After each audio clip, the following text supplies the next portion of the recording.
Hello, and welcome back to Dark Souls Dissected. This is a video series that normally examines the game's mechanics, but today I want to do something a little different. I wanted to take a look at a particular design technique that From Software utilizes from time to time.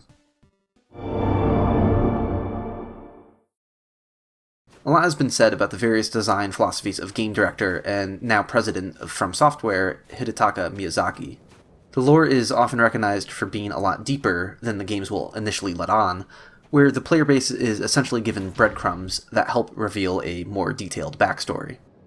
I don't think there's really anything else that can be said about this. From the lore through to their mechanics, these games often have an impressive amount of stuff happening behind the curtains. But regarding the subject of trying to fit more than meets the eye into these games, there is a very specific sort of design trick that I wanted to highlight. It's difficult to give a pithy name to this because it's so specific. I think it takes a couple sentences to even describe what this phenomena is. So short of having a name for it, I'm talking about when From Software games include items, or things, that may actually be something else. But that's not the whole trick to it. Simply being able to say X is actually Y about something wouldn't be very interesting. To simply say that Kalmia isn't really Cyclops is not that compelling on its own. What I'm talking about, I think, is a bit more organic and subtle than that. It's more about how the games will sometimes match how the player base would likely see something, with how people in that universe would logically see it as well, even when both may be wrong. Okay, so if this all sounds weirdly conceptual, let's take a look at a few specific examples. One that's widely recognized is that the basilisk's giant eyes aren't actually their eyes. If you take a closer look, you can see the real ones. They do drop an item, however, called the Eye of Death, which is clearly based on their body part that looks like an eye. The in-game description reads, "The dreadful eyes of death spread disaster across neighboring worlds. Phantoms lured to the host world may end up as victims, allowing the eyes of death to multiply and leading to further proliferation of bane." Thematically, it makes sense. The basilisks can curse you, while the Eye of Death can inflict the Gravelord's curse on other players. But calling them Eyes of Death in the first place just embraces the fact that they look like eyes. The same way that not every player is going to stop to observe the anatomy of the basilisk, you could assume that people in that universe would call them eyes too. Now, it wouldn't be wrong to call this a random detail. Without having to look to the lore, or needing any complicated backstory to justify this, it's just a simple moment where we can say, hey, that's kind of interesting. But is this a one-off, or is this a reoccurring technique? Let's take another look at Kalmia. As I mentioned before, Kalmia is not actually a Cyclops. You'll find two smaller, more normal-looking eyes exactly where you would expect to find them. But of course, during normal gameplay, they're incredibly hard to see.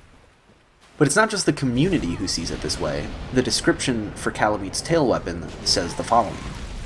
One of the rare dragon weapons is formed by the tail of the one-eyed black dragon Kalmia, the last of the ancient dragons. So even though the item description says that this dragon has one eye, I don't think that this is a mistake.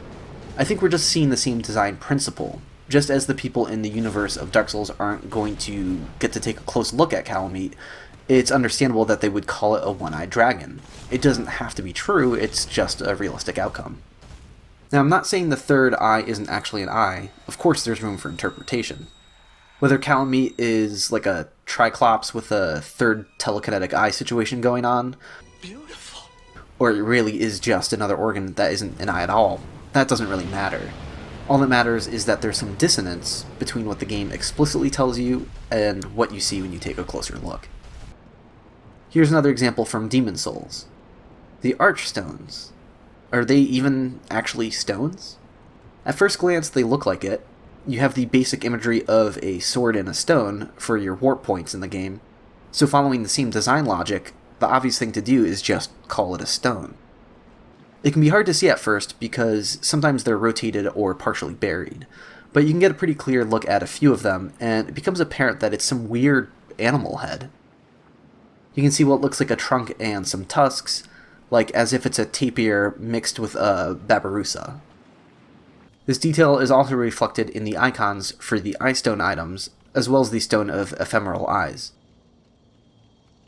It can also be seen on summon signs themselves. Now, once again, I'm not saying they're not intended to be stones. They could be carved to look this way, it could be something that was petrified, and obviously they have magical abilities, so you can use your imagination. But the way the game just casually refers to them as stones, while overlooking a very weird detail that the player has to dig to see, seems to be part of the same design philosophy. Is it a stretch to try to identify this as its own technique? Maybe.